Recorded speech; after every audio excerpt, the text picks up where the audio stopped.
بسم اللہ الرحمن الرحیم۔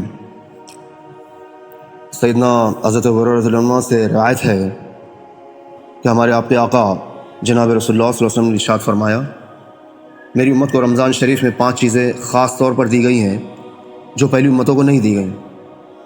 نمبر 1، ان کے منہ کی بو اللہ پاک کے نزدیک مشک سے زیادہ پسندیدہ ہے۔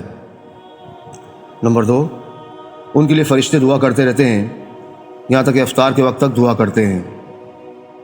نمبر 3، جنت ہر روز ان کے لیے سجائی جاتی ہے، پھر اللہ رب العزت فرماتے ہیں کہ عنقریب میرے نیک بندے مشقتیں اپنے اوپر سے ہٹا کر تیری طرف آئیں گے۔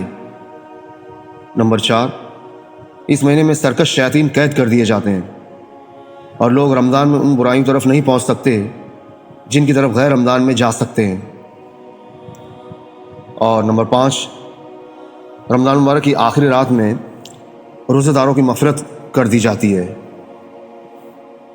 تو صحابہ کرام رضی اللہ تعالیٰ عنہم اجمعین نے عرض کیا کہ یا رسول اللہ، کیا یہ شب قدر ہے؟ ارشاد فرمایا نہیں، بلکہ دستور یہ ہے کہ مزدور کو مزدوری کام ختم ہونے کے بعد مزدوری کام ختم ہونے کے بعد دے دی جاتی ہے۔ سبحان اللہ۔